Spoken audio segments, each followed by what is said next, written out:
welcome back to another episode of The Breakdown. We're going to discuss and analyze this NBA slate. NBA Finals Game 2 is going on today.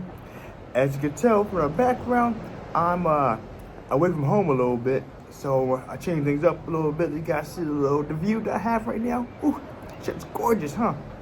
But I can't not make these views right now. We have very important times going on.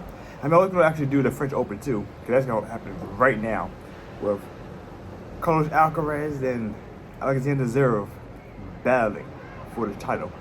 But we had a chance for that stuff, you know. Right now, though, by the way, this is not a screen. This is not we're open. I want you guys to hear the sound. Enjoy the ambiance I currently have around me, right?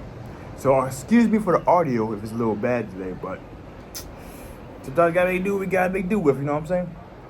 Getting into this game, I want to talk about this a little bit, right? There's Dallas Mavericks at the Boston Celtics, Game 2. The last game was it was really eye-opening, to say the least, all right? This forced the hand of the Dallas Mavericks. I was expecting the Mavericks to come a lot harder into the series, but they ran into a brick wall, ran into a brick wall. So as I said, some adjustments they need to make. The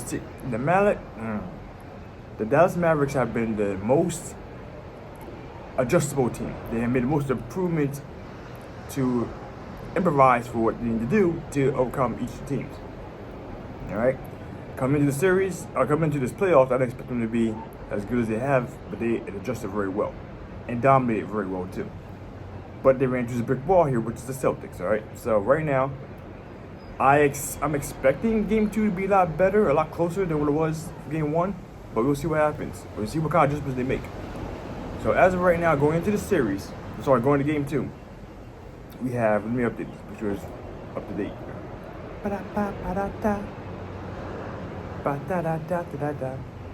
Right now, Celtics are the favorite, obviously, at home. Negative 250. Actually, that came down a little bit. Interesting. Negative 250, the Celtics are. You get that FanDuel. Or you get the Mavericks at a plus 220 at MGM bets. We have a spread of 6.5, negative for Boston, negative 110 at DraftKings, or positive Mavericks at negative 108 at FanDuel. And over under 215.5. Alright, so I'm expecting this game to be better than last time. I'm also expecting the Mavericks to be closer. The 0-2 we went for parlay last time.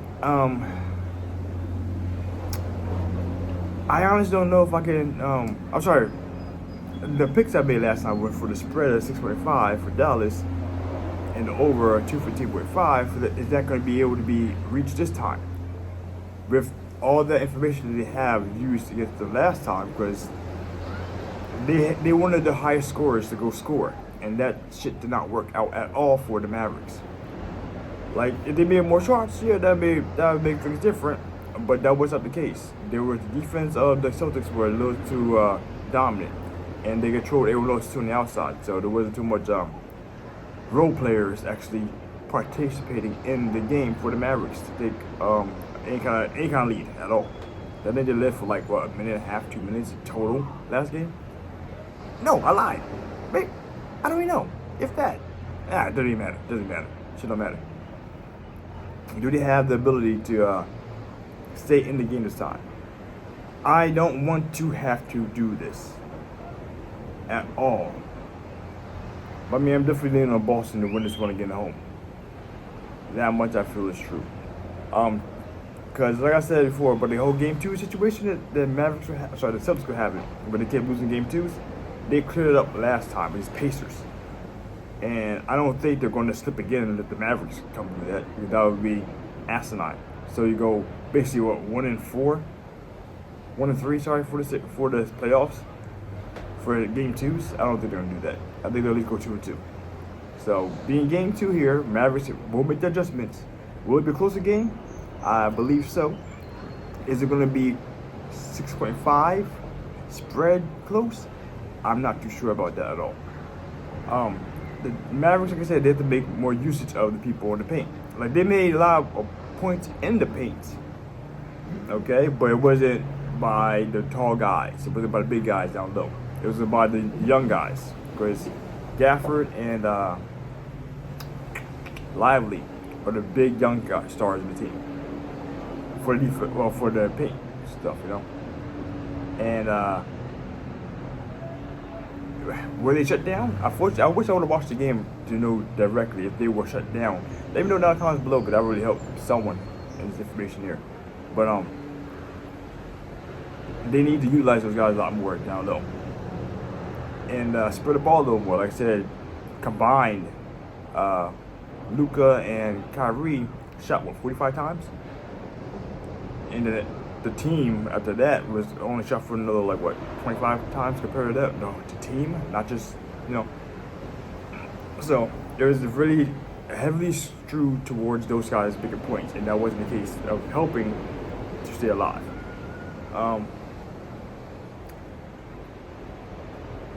Today, for the parlays, I'm going to do it. I feel this will be another hugely devastating Boston win. By double digits, maybe 10. Maybe by 10. So I'm going with the spread. Boston 6.5. We're doing that. Maybe 6.5. And we're going with the under 215.5. Because the defense of the Boston was just phenomenal. And I expect it to happen again. I expect the Mavericks to win a game at home, maybe one game at home. Like I said, I'm looking at a 4-0, 4-1 run for Celtics. That's what I'm looking at. But remember I told you guys about having that 4-2 Celtics? I cast that shit out. Like I said, I cast that shit out. I don't see that happening. I don't see Mavericks getting 2 games here. So 4-0, 4-1. And if they do win a game, it's gonna be at home. This game is not the game. Mavericks already showed me that they don't have that withdrawal at the current moment. But they showed me today, though. They showed me that they can at least stay alive, stay within reason, and show that there's hope for the team that can do something, Well, aside from that, though, this one ended up being a little shorter than the last video to be expected, because I already did a lot of the adjustments that need to be done. Points to the paint by the big guys. Move the ball around for the Mavs. That's what we need to do. If they can make those adjustments and actually make some more shots, because I know for a fact they would take a whole bunch of hard shots. They would take a whole bunch of hard shots to keep doing that. They cannot do that. They can't force the shots. Otherwise, they're not going to win against Celtics at all, or they're not going to win a game against Celtics. So we'll see what happens though. Just like I said, Luka and Mavericks are making a whole bunch of adjustments the entire playoffs. Let's see what they can do in this game. All right. But parlay today, though, negative 6.5 Boston spread with the under 215.5. I still expect it to be under 212 points at the most. 212 points at the most for this game. So hopefully, guys, we come through and make this money together. And happy gambling grinders. Make a wish at the beach.